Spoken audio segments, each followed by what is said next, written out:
ఆపదామపహర్తారం దాతారం సర్వసంపదాం లోకాభిరామం శ్రీరామం భూయో భూయో నమామ్యహం.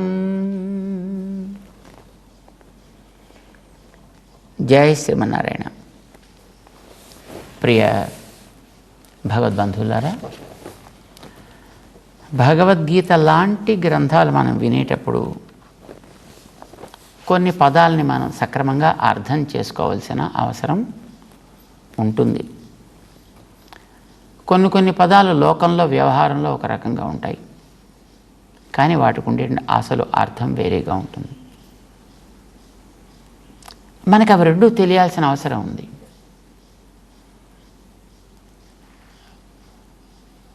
కార్డ్లెస్ పదం మనందరికీ తెలుసు. కార్డ్లెస్, దీనికి మన హిందీ భాషలో మాట్లాడేటువంటి వాళ్ళు వితంతు అని పేరు పెట్టారండి.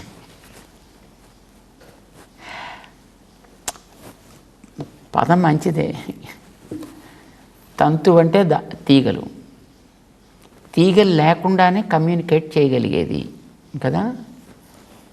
కమ్యూనికేట్ చేసే తీగలు లేకుండా కనుక వినా తంతు జరిపేటటువంటి కమ్యూనికేషన్ కనుక ఇది వితంతు ప్రసారము. అర్థం అదే, కానీ అది వాడకంలోకి వచ్చేటప్పటికి బహుశా హిందీ భాష మాట్లాడే వాళ్ళకి మంచిగానే ఉండొచ్చు, కానీ అది మిగతా భాషలు మాట్లాడే వాళ్ళకి కొంచెం ఇబ్బందికరంగా అనిపిస్తుంది అన్నమాట.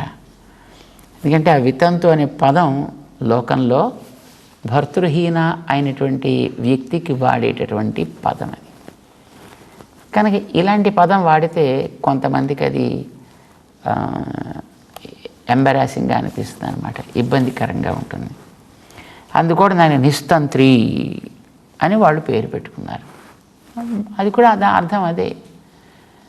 అంటే ఏదైనా ఒక పదాన్ని మనం వాడేటప్పుడు ఆ పదం ఎవరికి ఇబ్బందికరం కాకుండా, ఎవరికి ప్రమాదకరం కాకుండా ఉండేట్టుగా చూసి సదంగా వాడుకోవాలి. కానీ ఒకవేళ అలా కాకపోయినప్పటికీ కూడా అది ఏ ప్రకరణంలో ఎలా వాడుతున్నారో తెలుసుకుని కనుక మనం దాన్ని వాడుకోగలిగితే మనకి ఇబ్బంది ఉండదు. ఇలాంటి వాటిని గురించి మనం గతంలో చాలాసార్లు మాట్లాడుకున్నాం. సన్యాసము అనే పదం కూడా ఇట్లాంటి వాటిలో ఒకటి.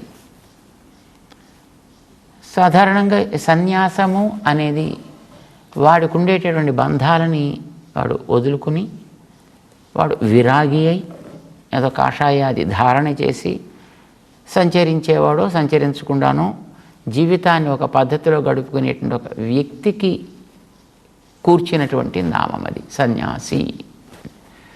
ఏదో సన్యాసిని అది కొంచెం విపరీతంగా ఉంటే సన్యాసి అవుతుంది అన్నమాట. అది వికృతమైతే సన్యాసి, అది సవ్యంగా సాగితే సన్యాసి. ఈ పదం అనేది మనకి అక్కడక్కడ భగవద్గీతలో కూడా వినిపిస్తుంది. కానీ భగవద్గీతలో ఈ కాషాయం కట్టుకున్న వాళ్ళ గురించినటువంటి ప్రస్తావన ఎక్కడా ఉండదు, కానీ పదం అయితే ఉంటుంది. అది ఈ పదం దేని మీద వాడారు, ఎవరి గురించి వాడారు అనే విషయాన్ని మనం గుర్తించాల్సినటువంటి బాధ్యత ఉంటే మనం ఆ పదంలోకి ప్రవేశించేటప్పుడు అన్నమాట. ఇది తెలియనటువంటి కొందరు దానికి ఆ సన్యాసి అనే పదం వచ్చినప్పుడు సన్యాసాశ్రమంలో ఉండే వ్యక్తుల గురించి వాడిన పదంగా భావించి వ్యాఖ్యానాలు చేసిన వాళ్ళు ఉన్నారు. కానీ మనకి రామానుజాచార్య స్వామి దీనికి వ్యాఖ్యానాన్ని మనకి అందిస్తూ ఆ పదానికి సన్యాసి అనంటే వైరాగ్యంతో కాషాయ ధారణ చేసి తనకుండేటటువంటి ఇతర కుటుంబ బాధ్యతలు లాంటివి ప్రాపంచికమైనటువంటి బాధ్యతల్ని వదిలిపెట్టిపోయినటువంటి వ్యక్తి కాదు. మరెవడు? మంచిగా బతికే వ్యక్తి, భగవంతుడు ఆదేశించినట్లుగా బ్రతక నేర్చిన వ్యక్తి ఎవడో వాడు సన్యాసి. సత్ అనేది భగవంతుడికి పేరు. న్యాసం అంటే ఉంచుట. ఏమిటి ఉంచుట అంటే తన యొక్క మానసిక ప్రవృత్తులని భగవంతుని యందు ఉంచిన వాడెవ్వడో వాడు సన్యాసి. మీ ఇష్టమేనా అలా చెప్పడం, అది వాడుకలో అలా ఉంటే ఇలా మీరే ఎందుకు చెప్పడం అని నిజానికి అడగాల్సిన అవసరం లేదు. ఎందుకంటే దాంట్లోనే ఆయనే చెప్పుకున్నాడు, ఇలా నేను ఈ పదాన్ని వాడుతున్నానయా. మనకి గతంలో గడిచిన అధ్యాయాల్లో మయి సన్యస్య సర్వాణి కర్మాణి చెప్పాడు ఆయన. పనులన్నింటినీ కూడా నా యందు వదిలి నా యందు అర్పించి చేయుము అంటే చేసేటటువంటి పనిని నేను వెనకాతలుండి చేయిస్తున్నానని, పని వల్ల కలిగేటటువంటి ప్రయోజనం నేనే ఇచ్చేవాడిని అని గుర్తించి, ఆ చేయడంలో ఉండేటటువంటి ఆ శక్తి నా వల్లనే ఉపయోగపడుతుంది అని గుర్తించి ఎవడు చేస్తాడో వాడిని పాపం తాను అక్కడ ఆ పదంతో చెప్తున్నాడు, వాడు కర్మ ఆచరణ సవ్యంగా చేయ నేర్చినవాడు. అది దేంతో వదలాలో కూడా చెప్పాడు ఆయన. శారీరకంగా తీసుకెళ్ళి పనులన్నీ ఆయన యొక్క పాదాల మీద వదిలిపెట్టేసి కూర్చోవడం కాదు చేయాల్సింది. అధ్యాత్మ చేతసా మయి సన్యస్య సర్వాణి కర్మాణి. ఇది మన గతంలో చెప్పుకున్నాడు ఆయన. మనసుతో వదలాలి. మనసుతో వదలంటే ఫిజికల్గా కర్మలు చేయాలి, శారీరకంగా కర్మాచరణ చేయాలి, కానీ మనసుతో మాత్రం వాడు దాన్ని వదలాలి. ఎక్కడ వదలాలి? అది మయి అని భగవంతుడు స్పష్టంగా తనని చూపించడం జరిగింది.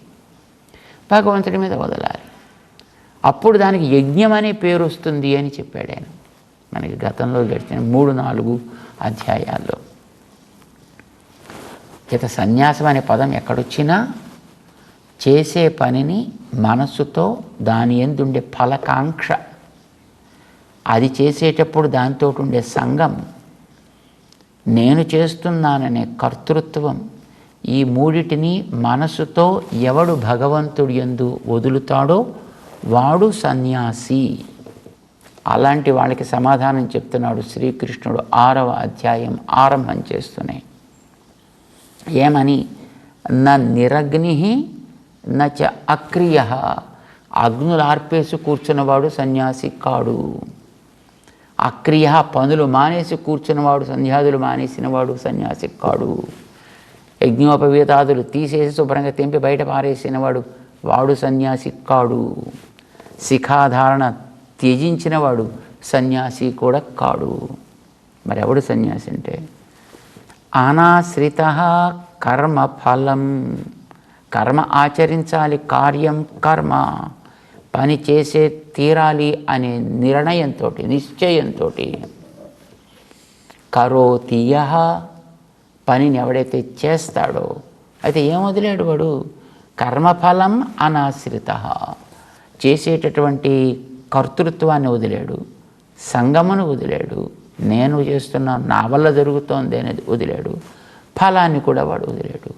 ఈ మూడిటిని వదిలి ఎవడైతే ఇది నాకు చేయవలసినదే అని గుర్తించి తన యొక్క నిత్య కృత్యాన్ని నెరవేరుస్తూ ఉంటాడో సన్యాసి. వాడే సన్యాసి. వాడు కాషాయాలు ధరించక్కర్లేదు, వాడు గృహాన్ని వదిలిపెట్టాల్సిన అవసరమూ లేదు. వాడే యోగీచ. వాడే దేంతో కలవాలో దాంతో కలిసినటువంటి వ్యక్తి కూడా. అంతే తప్ప నా నిరగ్ని నచ అక్రియ అని 6వ అధ్యాయంలో ఆయన ఖండించి పారవేశాడు అలాంటి స్థితిని. మనకి ప్రహ్లాదుడు అట్లాంటి వాడు, ఆళ్వార్లు అట్లాంటి వాళ్ళు, మహానుభావులు మనకి భక్తులుగా తెలిసేటువంటి వాళ్ళందరూ మన గ్రంథాల్లో అట్లాంటి వాళ్ళే. పరమ వైష్ణవ అగ్రేసరులు వాళ్ళందరూ కూడా. ఇలాంటి వాడు రాక్షసుల్లో ఉన్నారు, జంతువుల్లో ఉన్నారు, మనుషుల్లో ఉన్నారు, అన్ని రకాల ప్రాణుల్లోనూ ఉన్నారు. భగవంతుని యందే భారమును సమర్పణ చేసి జీవించేటటువంటి వ్యక్తులు. మనకి రామాయణంలో ఒక్కొక్కసారి తొంగి చూస్తే అందులో మొట్టమొదట మనకు కనిపించే శరభంగ మహర్షి దగ్గర నుంచి కొంచెం పైకి పెడితే కనిపించే సుతీక్ష్ణుడు అనేటువంటి మహర్షి, మరికొంచెం పైకి పెడితే ఆంజనేయుడు లాంటి వాళ్ళు, శబరి లాంటి వాళ్ళు, మహానుభావులు వీళ్ళందరూ కూడాను. శబరి కూడా ఉత్తమ వైష్ణవి, ఆవిడ కూడా ఉత్తమ సన్యాసిని. కాషాయం కట్టుకోలేదు కానీ సన్యాసిని. ఆంజనేయుడు కాషాయం కట్టుకోలేదు కానీ ఆయన కూడా సన్యాసి, రాముని యందు భారం పెట్టినవాడు. సుగ్రీవుడు, విభీషణుడు అంతే. జటాయువు అని చెప్పేది ఏమిటి కనుక వీరందరినీ కూడా మన సన్యాసులు అని అంటాం. ఇది మన పూర్వాచార్యులు గ్రహించారు. అందుకే శ్రీ వైష్ణవ సంప్రదాయంలో భగవంతుని యందు భారమును అర్పణ చేసి పంచ సంస్కారాల ద్వారా ఎవడైతే వైష్ణవుడవుతాడో వాళ్ళందరూ సన్యాసులేనండి. అందరూ సన్యాసులే. వాళ్ళు పిల్లలు కావచ్చు, పెద్దలు కావచ్చు, ఎవరైనప్పటికీ కూడా. ఎందుకని? వారందరూ కూడా పంచసంస్కార దీక్షితులు అవ్వడం చేత వారు తమ భారాన్ని మనసుతో భగవంతుని యందు సమర్పించిన వ్యక్తులు కనుక వారు వైష్ణవులు, కనుక వారు సన్యాసులు. సతి న్యాసము చేసినవారు అన్నమాట, ఉంచినవారు భారాన్ని అని అర్థం. 5వ అధ్యాయంలో శ్రీకృష్ణుడు అర్జునుడికి చెబుతున్నాడు 3వ శ్లోకంలో, జ్ఞేయ సనిత్య సన్యాసీ యో నద్వేష్టి నకాంక్షతి నిర్ద్వంద్వో హి మహాబాహో సుఖం బంధాత్ ప్రముచ్యతే. జ్ఞేయ సనిత్య సన్యాసి, వాడే నిత్య సన్యాసి, ఎప్పుడూ కూడా వాడు సన్యాసి. మరో రకంగా కూడా చెప్పచ్చు, నిత్యమైన తత్వమును సత్ అని గుర్తించి దాని యందు న్యాసము చేసినవాడు, సత్ యందు నిత్యము న్యాసము చేసినవాడు, భగవంతుని యందు భారమును సమర్పణ చేసినవాడు అని అర్థం. వాడే నిత్య సన్యాసి. ఎవడు? యహ నద్వేష్టి నకాంక్షతి. ఇప్పుడు ఏదైనా ఒకటి రాస్తున్నాం అనుకోండి, మన చేతిలో పెన్ పెట్టుకున్నాం, ఈ పెన్నుతోటి మనం రాస్తాం. ఇది రాసేటప్పుడు అప్పుడప్పుడు కొన్ని అందంగా వస్తాయి, కొన్ని అందంగా రాకపోవచ్చు. కొన్ని మన అనుకూలమైన అక్షరాలు పడవచ్చు, కొన్ని అననుకూలమైన అక్షరాలు రావచ్చు. కానీ ఏది వచ్చినా దీనికేమీ ద్వేషము లేకపోతే కాంక్ష ఉండవు. ఎందుకు ఉండవు? ఇది నిత్య సన్యాసి. ఏం చేసింది ఇది?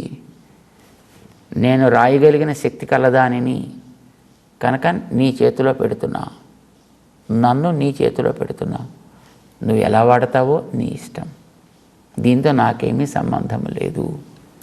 తన భారాన్ని ఈ చేతి మీద పెట్టింది. ఇప్పుడు రాస్తుండేటటువంటిది ఏదైనా ఒకవేళ సరిగా రాకపోతే, లేదు అది చూసిన వాడికి ఎవరికైనా ఒళ్ళు మండితే పెన్నును కొట్టడానికి వీల్లేదు, వాడు పెన్నును తిట్టడానికి వీల్లేదు. వాడు ఎవరిని తిట్టాలి? రాసింది పెన్ను కాదు, మరి ఎవరు రాసింది? చెయ్యి. కనుక వాడు చేతిని వాయించాలి ఏమైనా సక్రమంగా లేకపోతే. కానీ తమాషా ఏంటంటే చెయ్యి కూడా తను రాయదండి. ఈ చెయ్యి ఏం చేస్తుంది? తీసుకెళ్ళి శరీరం మీద పెట్టేస్తుంది. రాసేది శరీరమే, చెయ్యే, కానీ ఇది తన భారాన్ని ఈ ఒంటి మీద పెట్టేసింది. కనుక దీనికేమి పెద్ద దాంట్లో పట్టింపు లేదు. నా ద్వేష్టి నా కాంక్షతి. ఆ రాసిన అక్షరం మీద దీనికి ద్వేషము లేదు, ఇది నాకు ఇంత కావాలి ఇంత చేస్తుందనే కాంక్ష కూడా లేదు. ఈ పెన్నుకు లేదు, చేతికి లేదు. కారణం, పెన్ను తీసుకొచ్చి చేతి మీద పెట్టింది, చెయ్యి పట్టుకొచ్చి శరీరం మీద పెట్టింది. శరీరానికి కూడా లేదండి. ఈ శరీరం ఏం చేసింది? ఆ లోపల ఉండేటువంటి ఆత్మ మీద పెట్టింది. తన భారాన్నంతటినీ. కనుక ఈ రాసినటువంటి దీనివల్ల ఎవరికైనా ఒకటికి ఒళ్ళు మండి ఏమైనా చేస్తానంటే వాడు చెయ్యం చేయడానికి వీల్లేదు, పెన్నం చేయడానికి వీల్లేదు, ఈ ఒంటిని చెయ్యాలి. కానీ ఒంటిని కూడా చేయడానికి వీల్లేదండి. ఎందుకంటే ఈ ఒళ్ళు ఏం చేసింది, దాన్ని తీసుకెళ్ళి ఆత్మ మీద పెట్టింది. ఆత్మకి రావాలి అది. ఏదైనా దానివల్ల లాభం ఉందనుకోండి, ఆ లాభం కూడా పెన్నుకివ్వడు, చేతికివ్వడు, ఈ ఒంటికివ్వడు, ఆత్మగారికి ఇస్తాడు. ఏదైనా వస్తే, ఏదైనా దానికి అది మంచో చెడో ఏదైనప్పటికీ నిజానికి రాసింది ఆత్మ కూడా కాదు. ఈ ఆత్మ ఎందుకు రాసింది? వెనకాతల ఉండి ప్రేరేపణ కలిగించినటువంటి అంతరాత్మ వల్ల రాసింది. ఆ అంతరాత్మ భగవంతుడు. కనుక ఇప్పుడు దీనివల్ల కలిగినటువంటి ద్వేషమైన కాంక్షైన, అనుకూలమైన ప్రతికూలమైన, లాభమైన నష్టమైన ఎవరికి చెందాలి? ఆ లోపలుండే పరమాత్మ గారికి చెందాలి. నియమం ప్రకారం మనం మాట్లాడుతున్నాం. కానీ తమాషా ఏం జరుగుతుందంటే, ఈ పెన్ను పట్టుకొచ్చి చేతి మీద పెడుతోంది, చెయ్యి పట్టుకొచ్చి ఒంటి మీద పెడుతోంది, ఒళ్ళు పట్టుకొచ్చి ఆత్మ మీద పెడుతోంది, ఆత్మ వెనకాదున్న పరమాత్మ మీద పెట్టనంటోంది. ఈ ఆత్మగారు ఏం చేస్తున్నారు? తన మీదే భారం పెట్టుకుని తన భారాన్ని శరీరంతో కలిపి, ఈ శరీరమే నేను, కనుక ఇది నాకు నాది అని అంటోంది. అందుకోసమని అవతల కోపం వచ్చిన వాడు ఏం చేస్తున్నాడు తెలిసిన? వచ్చి ఈ శరీరాన్ని ఆత్మని రెండు కలిపి ఒకదాని పట్టుకుని పాకులు కొడుతున్నాయి. కనుక వాడు వేసేదేదో మొత్తం దీనికి వేస్తాడు. వాడు చేతిని కొట్టాడు, పెన్నును కొట్టాడు. కానీ ఈ ఒంటిని పట్టుకుని ఆత్మగారు కూర్చున్నారు కనుక ఇద్దరు ఒకటే అని అనుకుంటున్నారు. కనుక దేహాత్మ భ్రాంతి ఉన్నవాడు కదా, ఇదంతా నేనే చేశా అని అంటాడు. కనుక శుభ్రంగా వాడు వాయించదలుచుకుందేదో ఆ దేహం గారికి వాయిస్తాడు, లేదు ఇవ్వదలుచుకుందేదో ఆ దేహం గారికి ఇస్తాడు. దానివల్ల కలిగే లాభమైన దేహానికి ఇస్తాడు, నష్టమైన దేహానికి ఇస్తాడు.